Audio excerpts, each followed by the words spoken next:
Gritos, vômitos, marcas na pele, levitação na cama.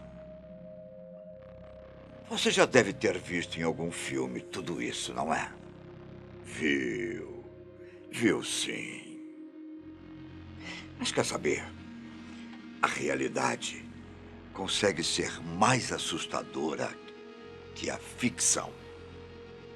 E isso não por conta do nível de possessão demoníaca, mas simplesmente por sabermos que elas, de fato, aconteceram. Para que você entenda todos os detalhes, precisamos voltar à década de 1940, direto para o subúrbio de Washington, nos Estados Unidos. A história gira em torno da família Hunkeler. Mas o personagem principal é um garoto de 13 anos, supostamente chamado Robbie Mannheim. A família dele era devota da igreja cristã luterana e acabou impedindo que o Robbie se divertisse durante a infância com as outras crianças. Era a época da Segunda Guerra Mundial. A situação estava tensa para o país. E seus pais acharam melhor que ele ficasse em casa. Bom, ao que parece, sua única companhia era uma tia chamada Harriet. Eu não sei por quê. Toda história de terror tem sempre uma tia chamada Harriet. É estranhíssimo. Bom, mas vamos lá. E ao contrário do restante da família, ela seguia outra religião. O espiritismo. Durante os seus momentos juntos, Harriet ensinou a Robbie sobre um tabuleiro que, volta e meia, está envolvido em algumas histórias de terror. Você sabe o nome, eu sei que você sabe. O tabuleiro Ouija. Caso Robbie seguisse a religião da tia, ela o ensinaria a usar o artefato para se comunicar com as pessoas que já morreram.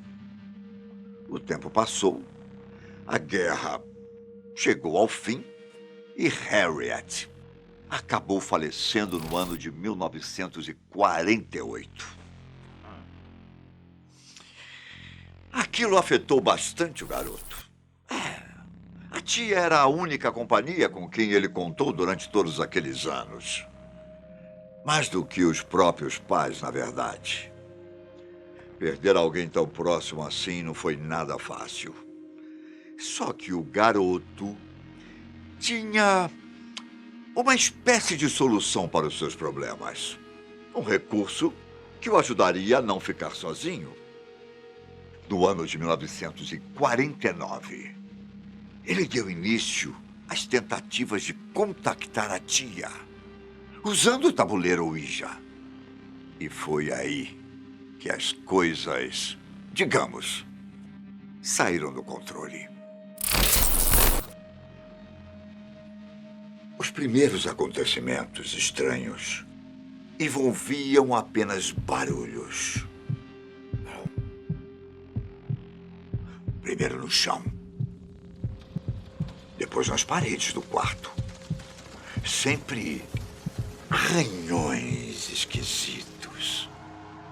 Em seguida, a água começou a pingar de uma forma inexplicável nas paredes, dos canos.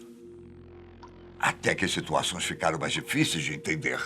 Como quando o colchão se mexia do nada. E ao que parece, Robbie tinha responsabilidade em tudo isso. Dizem que ele conseguia mexer objetos apenas com a força do pensamento. Como você deve imaginar, tudo isso deixou a família bastante assustada. Sem saber exatamente qual era o problema. Os Hunkelers Buscaram a ajuda de diversos especialistas. Médicos, um líder luterano da região, psiquiatras. Só que nenhum deles conseguiu ajudar e muito menos dizer qual era de fato o problema. O líder luterano, inclusive, se chamava Luther Miles Choose e teria levado Robbie para passar um tempo na instituição onde trabalhava, para fazer uma pesquisa. O menino dormiu ao lado da cama do luterano. E mesmo essa proximidade com outra pessoa, não foi o suficiente para que coisas estranhas deixassem de acontecer. Por exemplo, Robbie dormiu amarrado. E mesmo assim, tanto os cobertores quanto os móveis mexeram durante a noite. Além disso, o menino não só conseguiu se soltar, como também jogou na parede uma cadeira de aço, bastante pesada para alguém da idade dele conseguir levantar.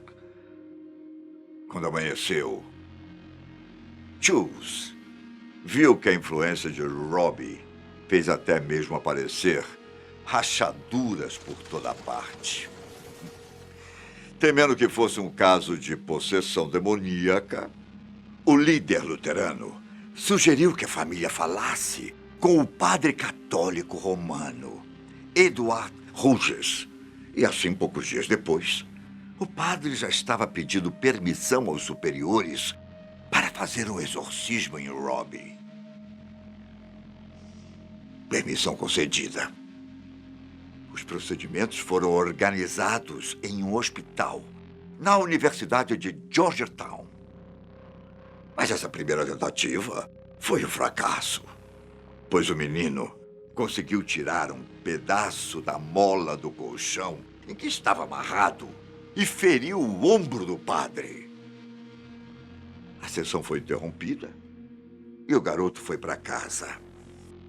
Só que, dias depois de voltar, os pais dele perceberam que arranhões vermelhos surgiram em seu corpo. Arranhões que acabaram formando palavras assustadoras. Inferno, Satã, eram os que mais chamavam a atenção. Assim como os dizeres Louis. A mãe do garoto logo interpretou que a família precisava ir para São Louis para buscar novas formas de livrar o filho daquele mal, já que a tia foi enterrada lá. Aproveitando que um primo de Robbie estudava na universidade local, a família conseguiu entrar em contato rapidamente com o padre Walter Halloran e o reverendo William Bolden para pedir ajuda. Com a permissão do arcebispo, os dois homens se organizaram com alguns assistentes para fazer o exorcismo.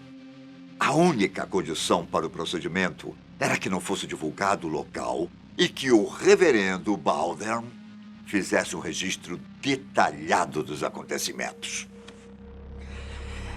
Inclusive, até aquele momento, os religiosos já tinham percebido que o garoto apresentava aversão a crucifixos, bíblias e água benta. Com todas essas informações, os dois levaram Robbie para uma outra casa, ainda no primeiro semestre de 1949. No lugar, mais arranhões apareceram no corpo dele e o colchão também se mexeu violentamente. O curioso é que um padrão havia começado a se formar. Enquanto Robbie estava relativamente normal durante o dia, na parte da noite, ele mudava quase que completamente. Digamos que era quando o mal dentro dele é como se acordasse. O garoto entrava em uma espécie de transe e começava a gritar, agir violentamente e fazer sons com uma voz estranha. Em determinado momento, um X apareceu, arranhado no peito de Robbie. que fez o padre Halloran e o reverendo Baldern acreditarem que se tratava do número 10 em algarismo romano. Logo, o número foi relacionado à quantidade de seres que estavam possuindo o menino. Enquanto a luta continuava, os religiosos fizeram cerca de 30 sessões de exorcismo. 30 sessões. Há quem diga que foi mais de uma por dia. A força que o Robbie adquiria quando estava fora de si era tamanha que o padre Halloran até quebrou o nariz em determinado momento. Foi então que, finalmente, no dia 18 de abril, o dia do milagre. Naquela ocasião, os demônios não esperavam mais escurecer para se apossar de Robbie. O garoto já acordou tendo convulsões e gritando sobre Satanás. O dia teve intensas sessões de exorcismo até que, já bem tarde da noite, ele saiu do transe. E o que aconteceu a seguir? Pode variar conforme a versão da história. Há quem diga que Robbie voltou à consciência sem se lembrar de nada. Já outros falam que, ao voltar a si, o garoto teria dito: ele se foi. Fato é que, depois de toda essa luta, o menino não teve mais nenhum caso de comportamento estranho e foi liberado para voltar para casa com a família. O que a história conta é que Robbie teve uma vida bem tranquila e normal nos anos seguintes. E ninguém saberia dos detalhes do exorcismo se não fosse pelo jornal The Washington Post, que publicou um artigo no final de 1949, falando dos acontecimentos. Não havia muitos detalhes e o assunto acabou sendo enterrado até 1971, quando um escritor chamado William Peter lançou o livro O Exorcista. Ao que parece, Blatt se baseou nos diários não oficiais do padre Halloran e do reverendo Baldern para escrever essa história. E quanto ao filme, digamos que ele tomou algumas liberdades, não é?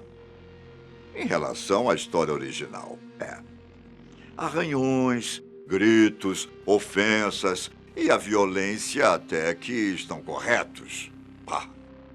Mas convenhamos que a parte que a menina gira a cabeça 360 graus foi um pouco exagerada, não foi? Bom, agora me diga, uma dúvida que eu tenho. Para onde foram aqueles demônios? Voltaram para o inferno? Ou ainda estão por aqui?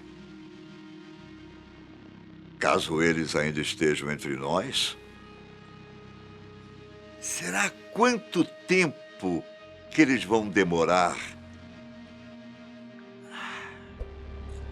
a encontrar você?